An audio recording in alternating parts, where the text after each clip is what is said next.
sokuşka dostlarım hak Tatar tili üçün. Batıda tuğuşta unutulgan köpten, gövdesi kalın, tamırı deren. Kart Tatar dilinin men koptum hanı. Men tuğgan balası, ölmegen canı. Men onun sesinden uyandım endi. Ne beymen endi, ne zalim efendi. Men Tatar kedayman, tilimnin kulu. Tilimde yaşagan yigitler ulu. Yigitler olarının sözleri yarlık. Adların unutmay, Türklük, Tatarlık.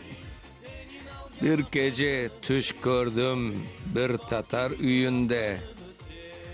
Tabirin tapdım bir çın Kazan köyünde. Gönlümde kaynagan, başımda tuğgan, başımны sıypagan, gözümnü cuğgan. Duygular, oylarım Arapka uzak. Acemge gülünç bek, hocaga kazak. Tek Tatar dilinde özüme kayttım. Sırrımны, gönlümnü bu tilde ayttım. Türedi tögülmen, soy sopum belli. Bu yolda ne kadar kart keday keldi. Nevai pirimdir, kedaylar başı. Tatarca cırlagan bir Tatarcaşı. Tokaylar kardeşim, bir bahçe gülü. Menimki könlü, menimki tili. Tokayga kardeşler, Tokayga turmay. Bizlerge yetişir Nevai Tokay. İstanbul bilemem tefrika diyecek. Arap'nın Acem'nin üstüne titreyecek. İstanbul Türk dilin batırdı, boğdu. Türklüknü unuttu, Türk dilin kuğdu. İstanbul sebebi bu sakavlıknın. Bizlerini cırmagan bu ankavlıknın. İstanbul bir leke akmanlayımızda. İstanbul karanlık gün ayımızda. Gerek mi bizge ne merkez ne orta? İstanbul menimçe her Tatar yorta. Kayerde aytılsa Nevai tili, kayerde duyulsa Tokay'nın könlü. Orası bir üzgü ak toprak bizge. Yerde ölüyük türkülü küle. Toprak için, taht için sokuştuk. Tüştük, kara köz, zülf için nelerge kiriştik.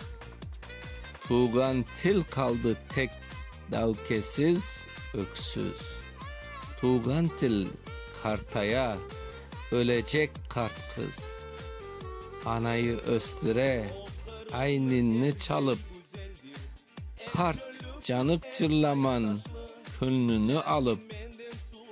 Özken son üyrene, cat cırlar bala. Anayının cırları beşikte kala. Bu cırlar tilegim beşikten dursun. Mektepke kitapka şehirge kırsın. Beşikte eştiyik birinci sesin. Salagaç üstünde mezarga kelsin. Tuğanda balaman oysuz fikirsiz. Ölgende Tatarman bolamam cırsız. Aytmadım bugünçek bir erem beklep. Tanrı'dan Nevai Cengizler tilep.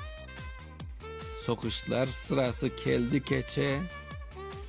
Tuğmadı bir menden yahşırak kence.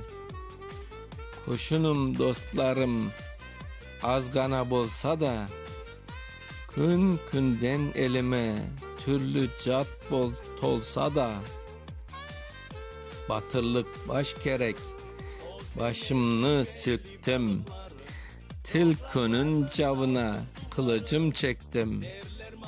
Sokuşka dostlarım, hak Tatar tili için, sokuşka tuğanlar, gerçekçi el için. Budapeşte 19.3.1919. Bekir Sıtkı Çobanzade. Akmanlayımızda